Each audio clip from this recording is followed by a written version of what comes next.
প্রথমে আমার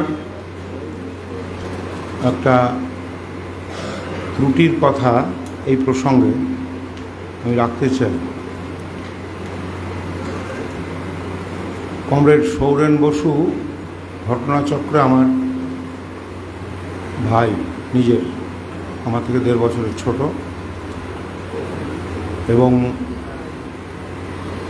আমরা যখন আমার বাবার চাকরি সূত্রে বহরমপুরে ছিলাম তখন আমরা দুজনেই এসএফআই এর সঙ্গে যুক্ত হয়ে গিয়েছিলাম।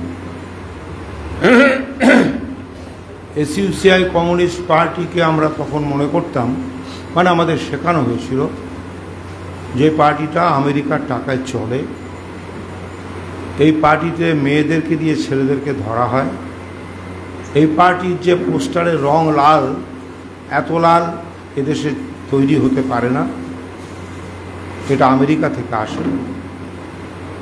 আর এরা ভারতবর্ষে বিপ্লবকে কী করে আটকাতে হয়, কমিউনিস্ট পার্টিকে কী করে ছিন্ন বিচ্ছিন্ন করতে হবে, এটা কাজটাই করে। এটা আন্তরিকভাবে আমরা বিশ্বাসী করতাম। তখন ওখানকার সিপিআইএমের সদ্য সিপিআই ভাগ হয়েছে 64 সাল, আমি তার পরের বছরের কথা বলছি, পরের বছর 66 সালের একটা বিরাট খাদ্য আন্দোলন হয়েছিল। নুরুল হাইদ বাদুড়িয়ায় মারা গিয়েছিল গুলিতে, নুরুল ইসলাম, আর আনন্দ হাইদ মারা গিয়েছিল কৃষ্ণনগরে। তাকে ভিত্তি করে 66 সালের খাদ্য আন্দোলন বিরাট ঝড় ওঠে। সেই সময় আমরা, আমাদের জেলা সম্পাদক ছিলেন এসএফআইয়ের এখন যিনি আজকাল পত্রিকার সম্পাদক অশোক দাসু, আর ঘটনাচক্রে অনেক ঘটনা ছোটোখাটো অনেক আছে, মজার ঘটনাও আছে, সেগুলো এখানে আমি বলছি না, কিন্তু সেগুলো থেকেও আপনাদের শেখার আছে বলে আমি মনে করি, এই সবার আয়োজন আমি ভাবিনি এই কারণে,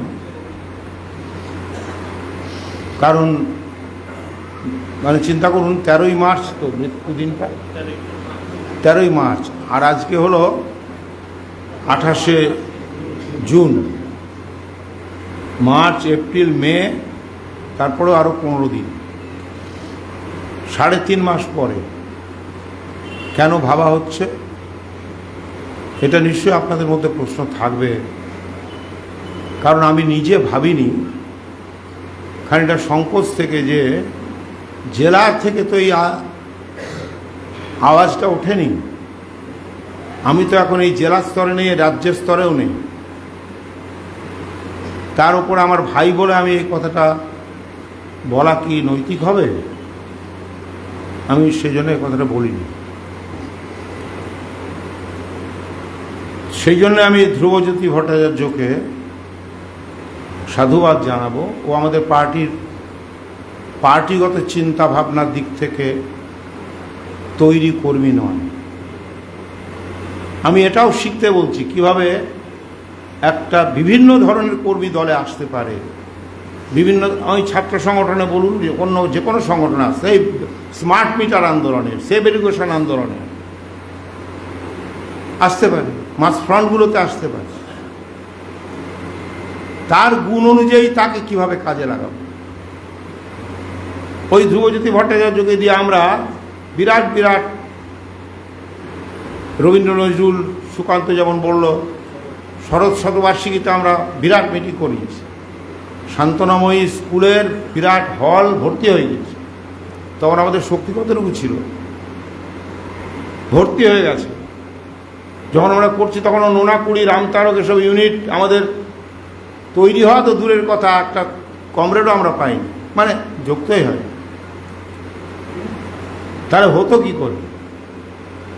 এই মাঠে আমি বলছিলাম, এই মাঠটাতে আমরা সেটা, হ্যাঁ, 68 সালে, চিন্তা করুন, 67 সালের শেষ দিকে আমরা কাজ শুরু করেছি, 68 সালে আমরা যুব উৎসব করছি শহরে, সিপিএমের যে শিক্ষকটি আমাদের বক্তব্যে সম্মত হয়ে রাজি হলেন, সভাপতি হবেন, তাকে সিপিএম সিপিআই আটকে দিল, তিনি এলেন না। এখানে কিন্তু যুব উৎসব হলো, এখানে সামিয়ানা খাটিয়ে সামিয়ানা ভর্তি হয়ে গিয়েছিল, বাড়ি বাড়ি আমরা ঘুরেছি। এই লেখা দীপালি আরেকটি খুব মূল্যবান কমরেড ছিল, তাকে আমরা হারিয়েছি। তার দাদা, তার কাকা হলো ওই পাড়ারই, মানে আবাসবাড়ি পাড়ার, তিনি সিপিএমের নেতা, সিপিএমের নির্বাচিত কাউন্সিলর। তিনি তার ভাইজিকে মেরে ধরে ঘরের মধ্যে বন্ধ করে তারপরে হুগলি জেলার ওদের পার্টি কংগ্রেসের সঙ্গে বিয়ে দিয়ে দিল। তার নামটা আমার এখন মনে পড়ছে না, নমিতা। লেখা দীপালি তো মারা গেছে ক্যান্সারে, লেখা নিশ্চয়ই কিছু মনে পড়বে না। লেখা দীপালির থেকেও বা এখনকার যে মহিলা কর্মীরা আছে তাদের থেকেও প্রভাসদার মত যে এই মেয়েটি আরও অনেক বড় হওয়ার ছিল। এবং এখানে আমি বলছি, তার প্রতি একটা আকর্ষণও হয় তার পক্ষ থেকে অথবা ওই নমিতার পক্ষ থেকে সৌরেনের প্রতি ছিল। সেটা আমাদের অনুমান, প্রভাসদার অনুমান। তো যাই হোক, অনেক ব্যথারও বিষয় আছে। আমি যে কথাটা বলতে চাইছি, এই যে একটা কোনো কিছু নেই তার থেকে শুরু করতে হবে, এই যে একটা ডগেডনেস, এইটা আমাদের এখনকার কর্মীদের, এখন তো পার্টি বিশেষ করে পূর্ব মেদিনীপুর এই অংশটাতে, সমগ্র পূর্ব মেদিনীপুর বাদ দিলেও সমগ্র মেদিনীপুর ধরলে, ঝাড়গ্রাম সহ মেদিনীপুর ধরলে এখন শক্তি যা, সামর্থ্য যা, তাহলে তো এখানে কয়েক ডজন সৌরেন বোস তৈরি হতে পারত। হচ্ছে না কেন আপনারা প্রত্যেকে ভাববেন, নাহলে এই অনুষ্ঠানটার কোনো প্রয়োজন নেই। এই অনুষ্ঠানটা সৌরেন বোসের প্রচারের জন্য নয়। যে সংকোচ আমার মধ্যে কাজ করেছে, যে জেলা থেকে যদি না প্রয়োজন বোধ করে, তাহলে আমার করাটা মনে হবে যেন দাদা হিসাবে করছে। এটা কি সঠিক হয়েছে? আমি এখানে বসে শুনতে শুনতে আমার মনে হলো আমিও নৈর্ব্যক্তিক আচরণ করতে পারি। শুধু কি ব্যক্তি হিসাবে ও আমার ভাই, আমি কি এখানে পা রাখতে পারতাম যদি এই কথাটা একটু বেশি বলা হয়ে গেল? এখানে ঈশ্বর জানা বসে আছে, ঈশ্বর জানার সংগঠনে কিভাবে এসছে ওর বলার সুযোগ থাকলে ও বলতো। তখন শেষ পর্ব সৌরেন বুঝছে না, সৌরেন আমার সঙ্গে কথা বন্ধ করে দিয়েছে। ও লিখে দিত আমাকে আমার পার্টির বিরুদ্ধে, এসএলসি পার্টির বিরুদ্ধে। কি করে আমি এসএলসিতে এলাম, কিভাবে কে আমাকে রাজি করালো, সেসব কথা আমি বলছি না। কিন্তু সৌরেন সিপিএমেই থাকতো, এখানে এসএফআই সেক্রেটারি হয়ে গিয়েছিল কলেজে, সিপিএম পার্টিরও। সেখানে সৌরেন সেই যে তার সেই সময়কার চিন্তা ভাবনা আচরণ, তারও ক্রমবিকাশ হয়েছে। যে মিটিংয়ে ঈশ্বরকে আমি পেয়েছিলাম, সেটা একটা সৌরেন যুক্ত নয়, সেটার সঙ্গে সৌরেনও যুক্ত। সৌরেন আমাকে বারণ করেছিল। সিপিআই সিপিএমের জয়েন্ট মিছিল, খাদ্যের দাবিতে মিছিল, সেটা আমি বিস্তারিত বলছি না, কারণ সেটা একটা ভণ্ডামি ওদের। সেই মিছিলে আমাকে কেউ চেনে না শহরে। আমি তখন মেদিনীপুরের ভাষাও, এখনকার মেদিনীপুরের ভাষা, এখনকার তমলুকের ভাষা আর তখনকার তমলুকের ভাষা এক ছিল না। কলকাতা যাতায়াতের, ইলেকট্রিক ট্রেন যাতায়াত, কাজের চাপে কলকাতায় ব্যাপক যোগাযোগ, এগুলোর ফলে এখন তমলুক মহকুমার এমনকি মেদিনীপুর জেলার ভাষা চেঞ্জ হয়ে গেছে। কাই যাইছিল রে, আমি যখন প্রথম এসে মেদিনীপুরে ঢুকি, কাজ যাইছিল রে, তো আমি কী ব্যাপার। যখন প্রথম আমি ওই স্বপন জানার বাড়িতে যাই, ও বলে দিয়েছে সুবদি এখানে এইভাবে করে করে যাবেন। তখন গঙ্গার এরপরে নরঘাটে ব্রিজও হয়নি, তো ওই রকমই ছিল। তা আমি বিভিন্ন জায়গায় ঠোকর খেতে খেতে যখন নামলাম, আমি বললাম যে সুবদি গ্রাম, বললো হাই যে ধুধু দৃশ্যে। ধুধু কি আর দৃশ্যে কি, মানে এটা আমি বোঝানোর জন্য বলছি। ধুধু মানে বন, পরে জেনেছি অনেক। তো 4 মাইল তো রাস্তা হবে নাকি, 4 মাইল রাস্তা দুপুরবেলা চৈত্র মাস হেঁটে গেলাম। ওরকম সৌরেন তার থেকে দ্বিগুণ হেঁটেছে। ও তো বললো ঘটনা একটা, এটা তখন সত্যকে পেয়েছি, সত্যকে যেটা অধরা মানব, কমরেড মানবেরা খুব সুন্দরভাবে রেখেছে। আমি সময় নেব না ওটা নিয়ে, খুবই সুন্দরভাবে রেখেছে। এইটা এখনকার কর্মীদের মধ্যে নেই কেন?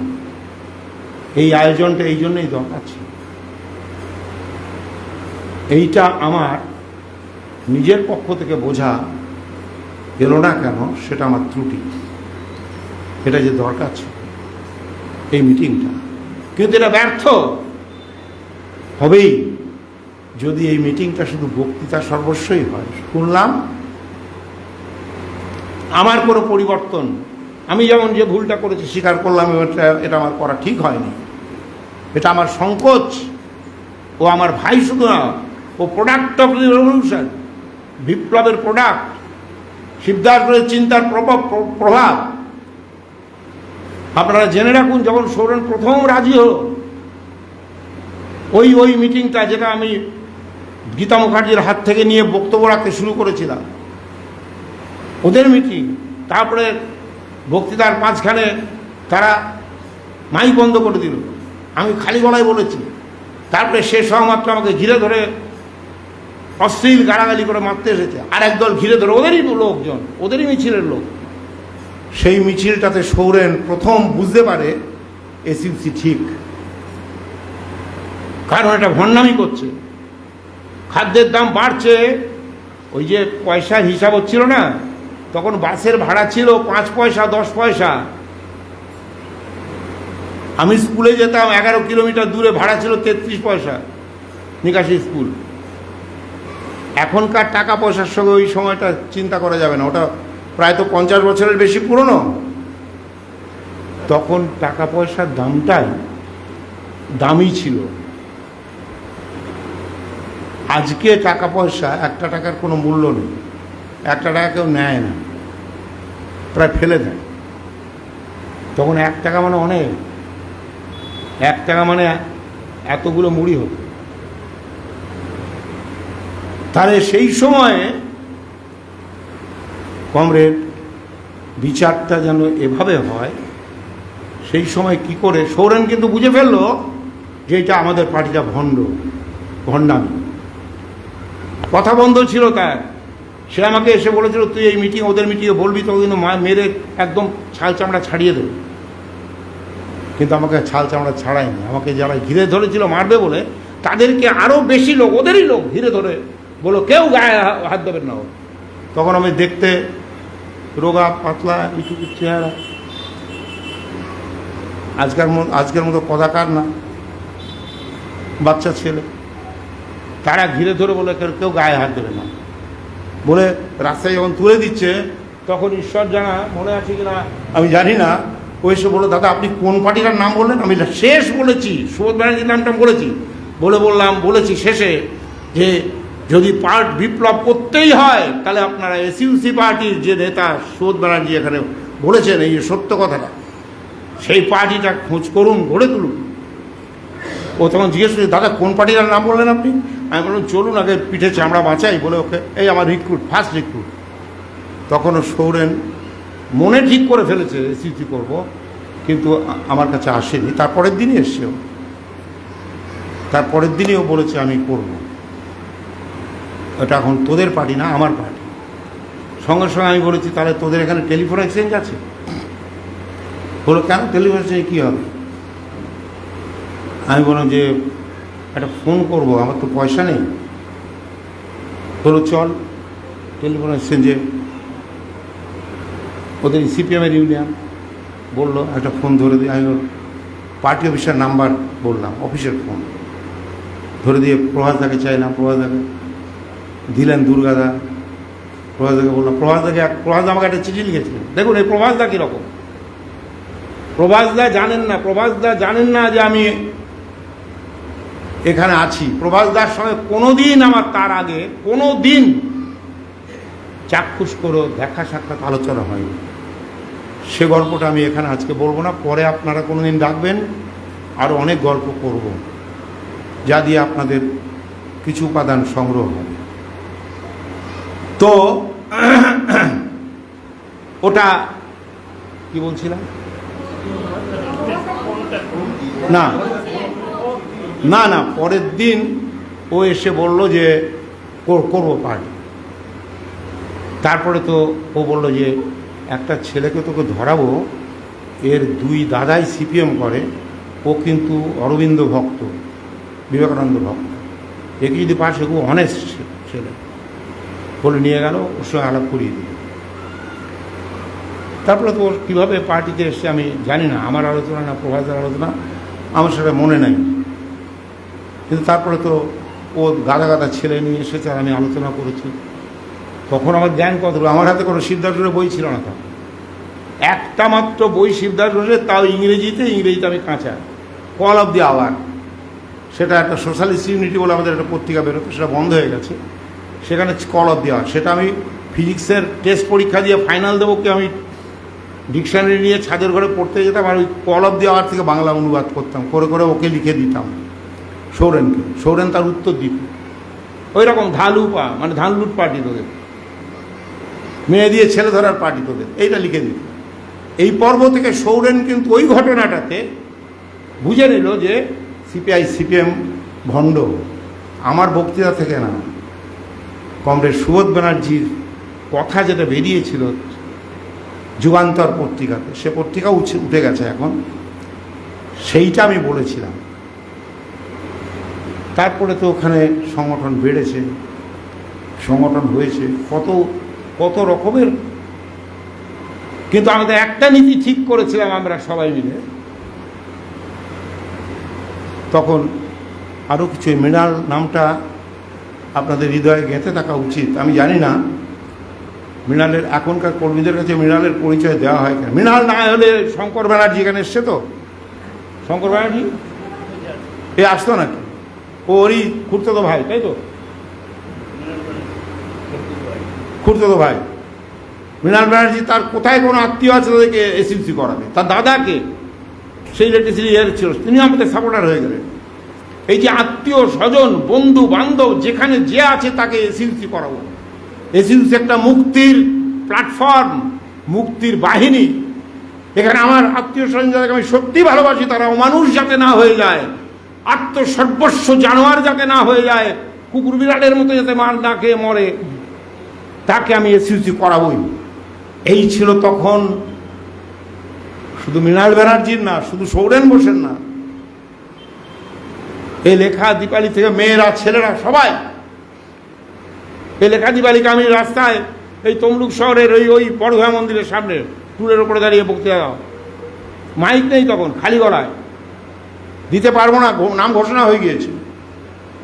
এইভাবে তাদের জড়তা ভাঙা হয়েছে।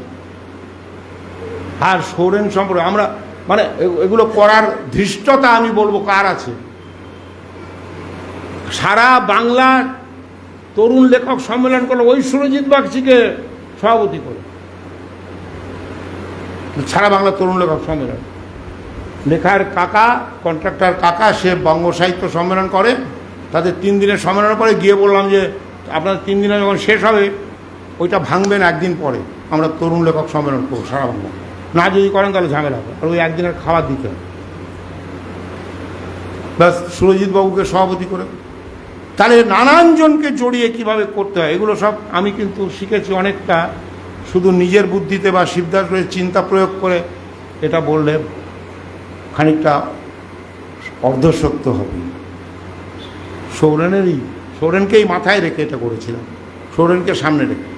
ও কবিতা লিখত ভালো, গল্প লিখত ভালো, ওর যে কয়েকটা সিনেমা করেছে ডিরেক্টরেরা খাটেনি, ওর আন্তরিকতা দেখে ডিরেক্টরেরা ওর সিনেমাগুলোর নাম আমাকে একজন লিখে দিয়েছে, সেগুলো আমি পড়ছি না, ও কিছু দু একটা নাম বলেছে। তাহলে ওর এই ক্রিয়েটিভিটি, যে কোনো বিপ্লবী কর্মীকে কিন্তু তার কাজের ক্ষেত্রে ক্রিয়েটিভ হতে হবে, যান্ত্রিক না। কালেকশন আমার যেমন, মানে ধরুন আমার প্রথমে এসে মনে হলো এদের অনেক খরচ হয়ে যাচ্ছে, খরচটা আমি মানবকে বলছিলাম যে এটা টাকা কি চাইবো, মানে বলো না এটা ঠিক হবে না। আমি ওকে আবার জিজ্ঞেস করেছি তোদের জেলার কত খরচ হলো, কারণ আমার মনে হচ্ছে যে এরা ওটা চাপিয়ে দেওয়া হলো কিনা এটা, কারণ এরা তো ভেতর থেকে তারা তো চায়নি। ফলে কমরেডস, সৌরেন বসুর যে বিপদটা হলো, আমি বিএড করতে তখন আমি চাকরি ছেড়ে দেবো এতটা ভাবিনি, সেটা ভেবেছি আরও কয়েক বছর পরে। কিন্তু সৌরেনের খোঁজ খবর তখন তো এই ফোন ছিল না। সে বাড়ি ভাড়া, যে বাড়িটাতে আমরা থাকতাম, বাবা ট্রান্সফার হয়ে যাওয়ার পর ওটা অফিসটা police, or circle inspector of পুলিশের অফিস ছিল, একতলাটা দোতলাটা আমাদের থাকা, সে অফিসটা উঠে গেল। সে বাড়িওয়ালার টাকা মেটাতে পারেনি, খাওয়ার যুক্ত না, প্র্যাকটিক্যাল একটা চূড়ান্ত অর্থনৈতিক একটা অব্যবস্থার মধ্যে সে চলে যায়। দেখুন কত বড় নির্মম একটা আঘাত তার কাছে এলো। চলে যাওয়ার পরে বাড়ি কিন্তু আমাদের বাবা মা ওকে আশ্রয় দিল না, বাবা মা বাড়িতে জায়গা দিল না, একটা মাটির ঘর ভাড়া করে থাকলো, কোনো আয় নেই। তারপরে সে বিয়ে করলো, একটি বাচ্চা হলো, সে মাটির ঘরে শুয়ে রাখতে হতো কাঁথা টাঁথা দিয়ে, তাহলে বাচ্চাটা লাঙের জল জমে গিয়ে মারা গেল। তারপরে মা ওকে নিল ফিরিয়ে, মা ফিরিয়ে নেওয়ার পরে তারপরে তো সে চেষ্টা করেছে বাঁচার নানান পথে। সিনেমা গিয়েও, সিনেমাতে মানববাবু খুব ভালো করে বলেছে, সিনেমার যে ভেতরকার অন্দরমহলটা যে এত কুৎসিত,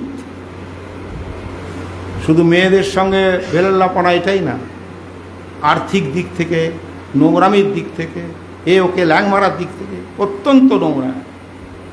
যাদের বাইরে থেকে বলে বিরাট বিরাট পুরস্কার দেওয়া হয় এবং যারা অনেক ভদ্র লোক এবং কাগজে অনেক ছবি বেরোয় তারাও, ফলে এখানেও টিকতে পারবে না। কিন্তু ওর সিনেমার কাজ দেখে একটা বই দোকানি মনসুর, বারুইপুরে তার দোকান, সে ওর পরম ভক্ত, সে প্রায় রোজ আমাকে চিঠি পাঠায়, ফোন পাঠায়, আজকেও পাঠিয়েছে।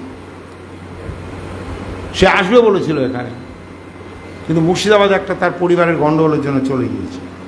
সে মনসুরকে আমি দেখলাম, সে একটা বই দোকানি, গরিব মানুষ, তার ছেলেটাকে সে ফিল্ম শিখিয়েছে সৌরেনের কাছে।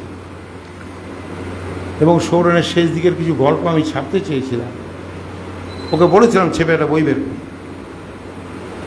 ও চাইনি। ও বলো কী হবে, ও বাংলা সাহিত্য হতে অনেক আছে। তাহলে কমরেডস, এই সৌরেনের এখানে থাকা অবস্থায় যাদেরকে দিয়ে আমরা প্রথমবারের ইলেকশনে 7টা সিট আমরা জিতে গেলাম, কলেজ, তমলুক কলেজ। এইটার ঠিক আগের ঘটনাটা হলো, সেটা আমি উল্লেখ করব। ওই কলেজে যে কলেজের ফিজিক্যাল ইনস্ট্রাক্টর ছিলেন পল্টুদা, তিনি হলেন আবাস বাড়ির, মানে দেখতে এরকম রোগা ছিপছিপে, আমার থেকে আরও 3-4 ইঞ্চি লম্বা, একদম রোগা, কিন্তু আবাস বাড়ির সে হলো মানে টপ মাস্টার, কলেজের ফিজিক্যাল ইনস্ট্রাক্টর। তা একদিন আমি আর সৌরেন দাঁড়িয়ে আছি ওই রাস্তার ধারের যে পুকুরটা কলেজে ঢোকার মুখে, সেখানে, আমার মনে নেই, তরুণের বাড়ির সামনে কী নিয়ে কথা হচ্ছিল মনে নেই। হঠাৎ দেখা গেল ওই লাইব্রেরিটার কাছে বা একটু পিছন থেকে লোহার ডান্ডা ফান্ডা নিয়ে একদল হই হই হই করতে ছুটে আসছে। তখন সৌরেন আমাকে বলছে যে এই বাড়ির ভেতর দিয়ে, মানবদের বাড়ির ভেতর দিয়ে তুই চলে যা, ওরা কিন্তু প্রচণ্ড করবে, মারবে। আর তখন সেই পল্টুদা পিছন দিক থেকে আসছে, আমাকে সৌরেন বলছে, আমি কি করবো সিদ্ধান্ত নিতে পারছি না এরকম একটা অবস্থায়। পল্টুদা চলে এসে বলে, কে মারবে? পল্টুদা যে ওকে অত স্নেহ করে, আমাকে তো চেনেই না। বলো এটা কে? বলো আমার দাদা। বলো ও আচ্ছা দাদা, তো তোরই মতো তো। তারপরে বললো যে ঠিক আছে, কে মারবে? তুই দাঁড়া এখানে, একদম পালাবি না।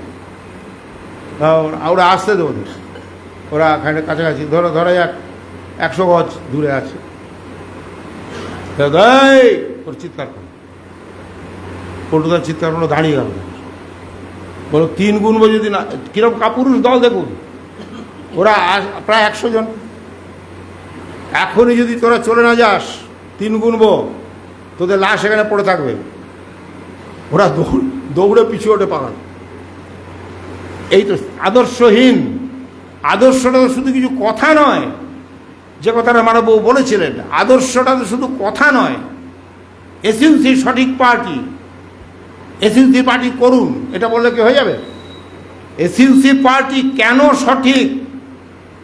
ভারতবর্ষের বিপ্লবের ক্ষেত্রে মার্ক্সবাদ প্রয়োগ করার যে প্রয়োজন, সেটা ভারতবর্ষের শোষণের চরিত্র কি, সেখানে একটা কমিউনিস্ট চরিত্র গড়ে উঠতে গেলে তাকে কি কি ছাড়তে হবে, কি কি নিজের মধ্যে সংগ্রাম করে অর্জন করতে হবে, যেটার নাম সংস্কৃতি।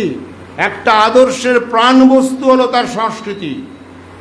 সেই সংস্কৃতিটা তুমি অর্জন করেছো কিনা, সেই সংস্কৃতি বলছে ব্যক্তিগত মালিকানা থেকেই শোষণ, ব্যক্তিগত মালিকানা থেকেই ব্যক্তিবাদ, ব্যক্তিগত মালিকানা থেকেই আত্মসর্বস্বতা, আত্মকেন্দ্রিকতা। যে সন্তানের জন্য তুমি পার্টিটাও করছো না, সেই সন্তানও তোমাকে এইভাবেই ছেড়ে দিয়ে চলে যাবে। এবং যা যাচ্ছে, ঘরে ঘরে হাহাকার, বাবা মাকে বেঁধে রাখে, মেরে ফেলে, নাহলে আরও বুড়ো হয়ে স্মৃতিশক্তি হারিয়ে ফেললে মেলায় গিয়ে ছেড়ে দিয়ে আসে। প্রতি বছর ওই গঙ্গাসাগরের মেলায় আর কুম্ভ মেলায় কয়েক হাজার করে বুড়ো বুড়ি পাওয়া যায়, বাড়ির নাম ঠিকানা বলতে পারে না, ছেড়ে দিয়ে চলে যায়। না হলে খুন করে, না হলে বেঁধে রাখে কুকুরের মতো, গরুর মতো। কেন হচ্ছে? কারণ তোমাকে জন্ম দিয়েছিল, তোমাকে মানুষ করেছে, তোমাকে বড় করিয়েছে। মানুষ করেনি, বড় করেছে, তোমাকে কর্মক্ষম করেছে। তার দায়িত্ব যে বৃদ্ধ বয়সে তুমি নেবে, তোমার যতটুকু চলে চলুক, তুমি যে বউয়ের কথাতে চলবে না, বা তোমার ছেলের কথা ভেবে বাবাকে তাড়াবে না, খুন করবে না, এই মনুষ্যত্ব আসবে কোথা থেকে? যদি বিদ্যাসাগরকে বাঁচিয়ে না রাখি আমরা, যদি রবীন্দ্র শরৎ নজরুলকে বাঁচিয়ে না রাখি, তার পদবে যদি সুভাষচন্দ্র, ভগৎ সিং এবং শিবদাস ঘোষকে বাঁচিয়ে রাখতে না পারি, বাঁচিয়ে রাখা মানে কি? বক্তৃতা দেওয়া? বাঁচিয়ে রাখা মানে আমি জীবনে তা পালন করি। আমি নিজের জীবনটাকে একটা সাধারণ মানুষ, সাপোসা মানুষ যেমন করে আপোষ করে পায়ে ধরে কেঁদে কোকিয়ে আবার সুযোগ মতো তার নিচের তলাকে দাবিয়ে রেখে যেমন করে সে অমানুষের জীবন যাপন করে, আমি তা করতে পারি না, আমি তা ঘৃণা করি। এই মানসিকতা যদি আমাদের প্রত্যেকটি কর্মীর মধ্যে না আসে, তাহলে সেখান থেকে যদি আমি মনে না করি আমি 10টা কর্মী নতুন তৈরি করতে পারবো কিনা, আমি যে কোনো সংগঠনে যাই না কেন সেখানে আমি নতুন নতুন ছেলে মেয়েকে নিয়ে আসতে পারবো কিনা। বারে বারে যে কমরেড প্রভাসগর বলছেন যে একেবারে ছোট ছোট বাচ্চাদের নিয়ে খেলাধুলো করাও, একটু মনীষীদের জীবন চর্চা করাও, দরকার হলে তাদের মা বাবা বা দাদা বৌদিকে নিয়ে এসো। কারণ মানুষই যদি না থাকে, অমানুষ হয়ে যায় সবাই, আত্মকেন্দ্রিক, স্বার্থ সর্বস্ব হয়ে যায়, তাহলে বিপ্লব করবে কে? তাহলে বিপ্লবটা হবে না, এটা ধরে নিয়েছে একদল কর্মী। আমার জীবদ্দশা আমি দেখে যেতে পারবো না বলে বিপ্লবটা হবে না, এটা কি বিজ্ঞানসম্মত? যীশু খ্রিস্টের সময় কি কেউ ভাবতে পেরেছিল দাসপ্রথা উচ্ছেদ হবে? আবার সামন্ততন্ত্র যখন ব্যাপকভাবে রাজা, জমিদার, বাদশাহ, তাদের অত্যাচার, লুণ্ঠন, তাদের নারী ধর্ষণ, তাদের বেপরোয়া অত্যাচার যখন ছিল, তখন কেউ ভাবতে পেরেছিল ওটা উৎখাত হবে, নবজাগরণের ভিত্তিতে বিদ্রোহ হবে? ভাবতে পারেনি। হ্যাঁ, সত্য যে আজকে সমাজতন্ত্র কত দেশে নেই, এটা সত্য কথা। কমিউনিজমের বার্তা একটা আজকে প্রতিষ্ঠিত বাস্তব সত্য নয়, কিন্তু আদর্শগতভাবে এখনো এই যে আমাদের পার্টি খুঁজে বের করছে। জার্মান থেকে একটা পার্টি, একটা মহিলা তার নেত্রী, 2 জন নেত্রী মহিলা আর 3 জন নেতা মহিলা এসেছিলেন পার্টি অফিসে আজকে থেকে 2 বছর আগে, 3 বছর আগে। দেখা গেল শিবদাস ঘোষের সমস্ত কথাই তারা মনে করে সত্য, আমরা এতদিন জানতে পারিনি কেন। আবার এই অতি সম্প্রতি সিংহলে শ্রীলঙ্কায় একটা পার্টি হঠাৎ খোঁজ পাওয়া গেল, তার ছাত্র সংগঠনকে তাদের কথা শুনে আমাদের ছাত্র সংগঠন বুঝতে পারলো যে এদের কথাগুলোর মধ্যে একটু অন্য ধরনের কথা আছে। প্রবল ঝড় বৃষ্টির মধ্যে প্রভাসদা 2 জনকে পাঠালেন, একজন নেতা, একজন ওই ছাত্র নেতা। তখন শ্রীলঙ্কায় প্রবল বন্যা এবং ঝড় চলছে, তার মধ্যে 3 দিন ধরে তাদের সঙ্গে থাকলেন। তারা থেকে দেখা গেল আমাদের পার্টির সমস্ত, এমনকি তামিল সমস্যা নিয়ে আমাদের পার্টির বক্তব্য, ওরা বলল আমাদের নিজেদের বক্তব্যে অনেক গাফিলতি আছে, ভুল আছে, আপনাদের বক্তব্যটা সঠিক। তামিল সমস্যা কী করে সমাধান হবে? এটা তো জানেন, শ্রীলঙ্কায় আদি লোকেরদের সঙ্গে তামিল যারা গিয়েছে তাদের একটা সংঘাত আছে, এবং জাফনা বলে একটা এলাকা ওরা মুক্ত করে নিয়েছিল প্রায়, তাদের আলাদা মুক্তি বাহিনী ছিল, কিন্তু তারা সার্থক হয়নি, সফল হয়। এই পার্টিটা না, অন্য পার্টি, বামপন্থী পার্টি, কমিউনিস্টের নাম করা পার্টি, কিন্তু সেখান থেকে তৈরি হয়ে এই সমস্ত পরাজয় থেকে শিক্ষা নিয়ে সঠিক কমিউনিস্ট পার্টি গড়ে তোলার উদ্দেশ্যে একটা পার্টি, কয়েক হাজার তার সদস্য, তারাই ডেকে পাঠিয়েছিল। এবং তারা আসছে এই আগামী 3-4 জুলাই নেপালে একটা আন্তর্জাতিক সম্মেলন হচ্ছে, সেখানে আমাদের পার্টিকে ডেকেছে। বাংলাদেশ সমাজতান্ত্রিক দল, মার্ক্সবাদী, মমিনুল হায়দার প্রতিষ্ঠিত দল, বাসদ মার্ক্সবাদী, বাংলাদেশ সমাজতান্ত্রিক দল মার্ক্সবাদী, তারাও যাচ্ছে। আবার ওই সিংহলের পার্টিটা যাচ্ছে। আবার সম্প্রতি আবিষ্কৃত হয়েছে আর্জেন্টিনায় একটা পার্টি এক্সাক্ট শিবদাস ঘোষের কথাগুলো বলছে। তারা জানে না শিবদাস ঘোষকে, তারা শিবদাস ঘোষের চিন্তায়, মানে মার্ক্সবাদ প্রয়োগ করে যদি সঠিকভাবে কেউ চরিত্র গঠন করে তাহলে এই কথাগুলোই পাবে, তার মাথা থেকেও বেরোবে। এবং তারা সেই আর্জেন্টিনার পার্টি আসছে ওখানে। এবং তার জন্য আমার আর কমরেড অরুণ সিংয়ের যাওয়ার কথা মধ্যপ্রদেশে আগামী 4 তারিখে। প্রভাসদা বললেন যে আপনি একা যান, ওকে নেপালে পাঠাবো, অরুণ সিংকে। তার কমিউনিজমের বার্তা শোষণের জ্বালায় জর্জরিত হয়ে আজকে আমেরিকার খবর কি, আমার এখানে ছবি আছে, আমেরিকার রাস্তায় রাস্তায় কাতারে কাতারে ভিখারি শুয়ে আছে, বসে আছে, তাদের যাওয়ার জায়গা নেই, খাওয়ার জায়গা নেই, থাকার জায়গা নেই, বাড়িঘর নেই। বাইরের একটা জৌলুসের বিশাল বিজ্ঞাপন, হ্যাঁ সেটাও আছে, লুটেরাদের। আবার লাখে লাখে মানুষ আছে রাস্তায় রাস্তায়। এরা কি চুপ করে থেকে যাবে চিরকাল? এরা কি রুখে দাঁড়াবে না? যে চীন বিপ্লব এবং রুশ বিপ্লবকে ব্যর্থ করে দিল ওখানকার উদীয়মান পুঁজিপতিরা, ঘাপটি মেরে বসে থাকা পুঁজিপতিরা। এই আর্জেন্টিনার পার্টিটা তারা বলেছে, মানববাবু বোধহয় জানে না, আর্জেন্টিনার পার্টিটা বলেছে রাশিয়ার কুশ্চেভের নেতৃত্বে যে 20তম অধিবেশন হয়েছিল পার্টি কংগ্রেস, তার সিদ্ধান্ত মারাত্মক সংশোধনবাদী সিদ্ধান্ত, সেটা মার্ক্সবাদ বিরোধী, যেটা আমাদের পার্টির মত। এটা বলছে আর্জেন্টিনার পার্টি, এটা চে গুয়েভারার প্রতিষ্ঠা করা পার্টি। ফলে কমরেডস, হতাশার কথা আলোচনা করলে হতাশাটা তো বিজ্ঞান দিয়ে বিচার করতে হবে। তার থেকে কিছু কমরেড আর নিজেদের ভরণ পোষণ, নিজেদের সন্তানের কী হবে, নিজেদের স্ত্রীর কী হবে, নিজেদের পরিবারের কী হবে, এই ভাবনাটাই যদি বেশি হয়, তাহলে সৌরেন বোস তো পাগল ছিল যে সুরজিৎ বাগচিকে বলতে পারে যে আপনি আমাকে ফার্স্ট হতে বলছেন বা ফার্স্ট ক্লাস পেতে বলছেন, আমি তো চাকরি বাকরি করবো না, আমি তো জীবনটাকে বরবাদ করেই পার্টি করতে চাই। তাহলে এখানে ফুলের মালা সব লোকাল থেকে দিয়েছেন, মালা দিয়েছেন। এটা কি নাটক? এটা কি ভণ্ডামি? না, আমি মনে করি আপনাদের মধ্যে 2টো মনই আছে। একটা মন শিবদাস ঘোষের কথাগুলো পড়ার সময়, কমরেড প্রভাস ঘোষের বিশ্লেষণগুলো পড়ার সময়ে বিবেকটাকে জাগিয়ে দেয়, তখন মনে হয় আমি কি করছি। আবার আর একটা মন যেটা ব্যক্তি স্বার্থ, ব্যক্তিবাদ, ব্যক্তি অহংকার, ব্যক্তি নানান ধরনের ভবিষ্যতের অনেক স্বপ্ন, সেই মনটাও তাড়া করে। তাহলে আপনি কি চিনতে পারেন আপনার চিন্তার শ্রেণী চরিত্র কি? আপনার চিন্তাটা জন্ম হচ্ছে কোথা থেকে? যখন বাস্তব অবস্থায় পুঁজিবাদ আছে এবং শোষিত শ্রেণী আছে, তখন দুটো শ্রেণীরই চিন্তা, এর মুক্তির চিন্তাও মার্ক্সবাদকে ভিত্তি করে, কমরেড শিবদাসের চিন্তাধারাকে ভিত্তি করে সেটাও থাকবে সমাজে, একে মুছে দেওয়া যাবে না। কালকে আমি মারা যেতে পারি, এমনকি আমার থেকে 10 বছরের বড় প্রভাদা কীভাবে খাটছেন, থাকবেন চিরকাল, ও থাকবে চিরকাল।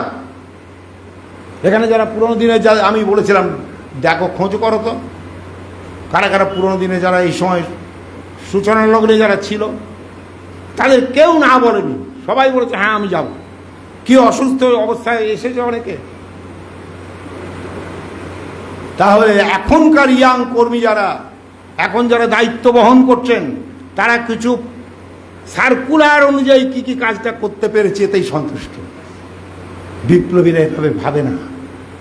বিপ্লবীরা প্রথম ভাববে আমি কি নিজেকে পাল্টাচ্ছি প্রতি মুহূর্তে, কালকের আমি আজকে নেই, কালকের আমি কে সরিয়ে আমি আজকের আমি তৈরি হয়েছি, আমি কি এটা করছি? না হলে আমি সত্যিকার শিবদাসের ছাত্র নই, ওটা আমি কথার কথা। না হলে আমার মধ্যে বিপ্লবী চিন্তা জাগরুক নেই, ওটা আমার মুখের বচন। এই অর্থে আমি মনে করি 3 মাস পরে, 3.5 মাস পরে হলেও এটা আমি শুরুতে ভাবি, সেটা আমার ত্রুটি।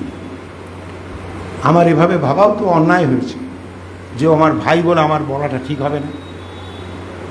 হ্যাঁ, সংকোচ আমার এখনো আছে, কিন্তু ও কি ভাই?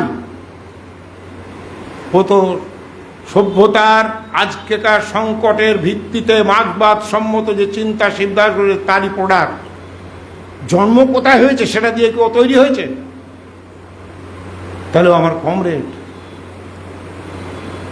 এখানকার এই মেদিনীপুর জেলার সূচনা লগ্নে যে পার্টি সংগঠন 5-7 বছর, এবং দেখুন আমি আমার মানে এটা আবার ব্যক্তিগত প্রচার বলে নেবেন না, আমি টাকা পেয়েছি, আমার বাবা মা 5 ভাই 2 বোন, তাদের কাউকে কোনোদিন একটা জামা কাপড় কিনে দিইনি, কোনোদিন কিছু দিইনি। আমি চাকরি ছেড়েছি, সেটা একটা অঘটন ঘটে গিয়েছে, কিন্তু কোনোদিন আমার মা বোনেরা আমাকে দায়ী করেনি। ওখানে তো এই লেখাটা যায়, মা আরও কেউ কেউ এখানকার আছে যারা যায়,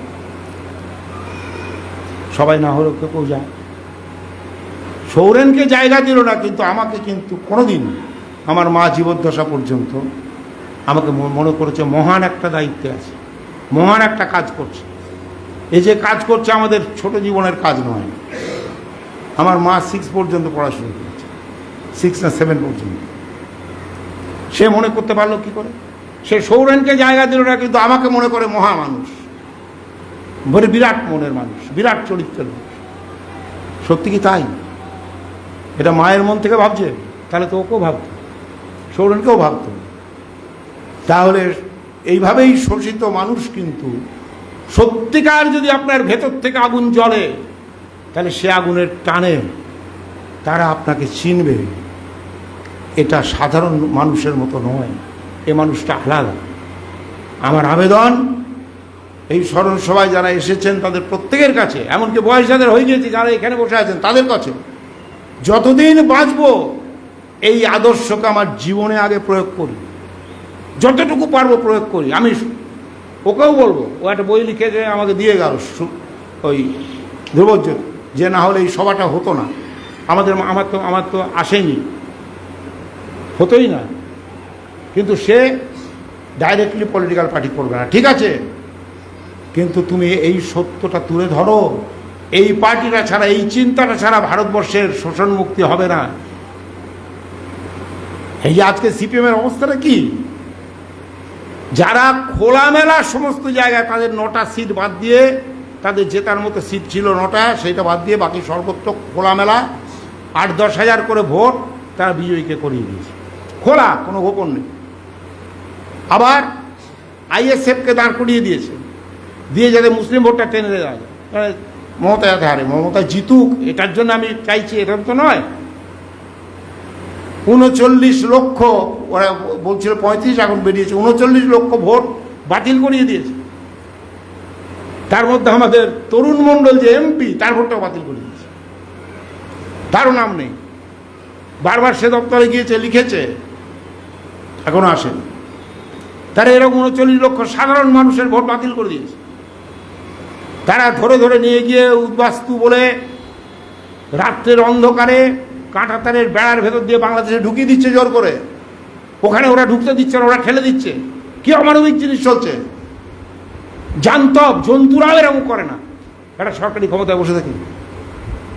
আর সিপিএম বলছে এখন আমরা এর বিরুদ্ধে যে বিজেপির বিরুদ্ধে লড়তে হবে। 15 বছর যে তৃণমূলের শাসন ছিল, আমাদের বহু কমরেড তো মার খেয়েছে, আর লড়াই করে আন্দোলন করে এখানে বসে আছে। কোথায় উত্তম, কোথায় গেল? হাত তোলো। উত্তম পাড়াই কোথায়? হয়ে চোখ নষ্ট হয়ে গিয়েছে। আর একটা দিনাজপুরের এই জলপাইগুড়ির একটা ছেলে কিন্তু চোখ নষ্ট হয়ে গিয়েছে। বারবার লাঠিচার্জ হয়েছে। 15 বছরের তৃণমূলের শাসনের বিরুদ্ধে আমাদের লড়াই চলেছে। সিপিএম কিছু মহামিছিল ছাড়া বা মিছিল ছাড়া 15 বছরে কোনো আন্দোলন করেছে তৃণমূলের বিরুদ্ধে?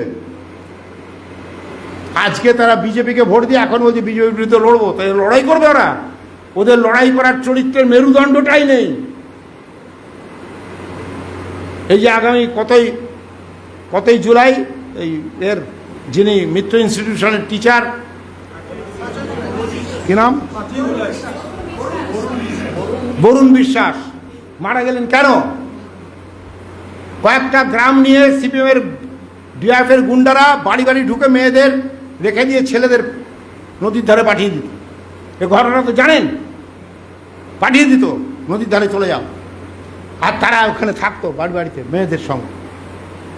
যখন স্বামীরা ছেলেরা যখন ফিরে আসতো সকালবেলা, তখন সেই বউগুলো মেয়েগুলো কাঁদতো, আমাদের গলায় দড়ি দেওয়া, দড়িটায় দাও, আর নাহলে এগুলো ঠেকাও। এটাকে ঠেকা দিয়ে গিয়েছিল বরুণ বিশ্বাস। তার জন্য বরুণ বিশ্বাসকে গুলি করে মারা, স্টেশন থেকে ট্রেন থেকে নামাও। এই তো সিপিএমের শাসন ছিল। তাদের কোনো মেরুদণ্ড আছে? তারা লড়বে? তারা রাজনৈতিক প্যাঁচ কষাকষি করতে পারে, এটাই করবে। এটা আবার তুমি ভেবো না জানো কোথায় গেলি তুই, তো জেলা সভা তো ভেবো না জানো। সৌমেন্দাকে বলেছিলাম বর্তমান পরিস্থিতি নিয়ে একটু বলবেন, এটা আমি সে প্ল্যান করে বলিনি, আমার চলে এলো। কমরেডস, শিবদাস ঘোষের চিন্তা নেওয়া মানে বুদ্ধদেবের যুগে বুদ্ধদেবের চিন্তা নেওয়া, যীশুখ্রিস্টের যুগে যীশুখ্রিস্টের চিন্তা নেওয়া, যারা ঘর সংসার ছেড়ে পড়েছিল। নবজাগরণের যুগে যেমন করে আমাদের দেশের মহামানব বিদ্যাসাগর যেভাবে করেছে, তিনি তো রাজার হালে থাকতে পারতেন। কি তেজ ছিল তার! ব্রিটিশ অফিসারকে ডেকে তার সামনে পা তুলে, টেবিলের উপরে পা তুলে বসে থাকবে এদেশের একটা শিক্ষক সাধ্য ছিল কারুর? কি মানসিকতা জোর ছিল কি? তারপরে যখন অফিসার ডেকে পাঠিয়েছে, আপনি এরকম পা তুলে বসেছিলেন, তো আপনি এরকম নন, আপনি এরকম করলেন কেন? বলে ওনাকে ডাকুন, ওনাকে জিজ্ঞেস করুন। ওনার অফিসে গিয়েছিলাম, উনি এরকম করে বসেছিলেন। আমি ভাবলাম যে আমরা তো অসভ্য দেশের মানুষ, আমরা তো এসব সভ্যতা জানি না, তো এটাই বলে ব্রিটিশ ভদ্রতা। কাউকে ডাকলে তার সামনে পা তুলে বসে থাকতে, টেবিলের উপরে জুতো সমেত। এই যে তেজ, এই যে সাহস! মিউজিয়াম দেখতে গিয়েছেন, বলেছেন এই চপ্পল পরে ঢুকতে দেওয়া হবে, ঢোকেনি। এবার লাট সাহেব চলে এসছে, ক্ষমা চেয়েছে। লাট সাহেব মানে তখনও দিল্লিতে রাজধানী যায়নি, এখান থেকেই তাদের সমস্ত নিয়ন্ত্রিত হয়। লাট সাহেব মানে বড় লাট চলে এসছে, আপনি আসুন, ঢুকুন। বল না না, ঢুকবো না, আপনাদের নিয়ম যতক্ষণ থাকবে আমি অমান্য করবো কেন, আমি যাব না। এই যে তেজ, এই যে আরো বহু ঘটনা আছে। তাহলে মনে করুন আপনি বিদ্যাসাগরের মতো, মনে করুন আপনি ভগৎ সিংয়ের মতো, নাহলে মনে করুন আপনি যীশুখ্রিস্টের মতো, কিংবা মনে করুন আপনি বুদ্ধদেবের মতো।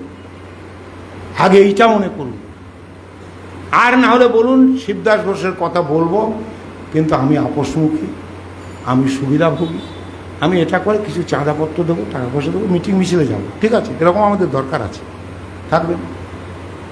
আমার কথায় কেউ আঘাত পেলে আমাকেই বলবেন, আমি ক্ষমা চেয়েলাম যদি বুঝতে পারি যে আপনাকে বোঝাতে পারিনি। এইটুকু বলে আমি কমরেড সৌরেন বসুর উদ্দেশ্যে আমার অন্তরের গভীর শ্রদ্ধা এবং বিপ্লবী লাল সালাম জানিয়ে শেষ করছি। ইনকিলাব জিন্দাবাদ। কমরেড সৌরেন বসু, লাল সালাম।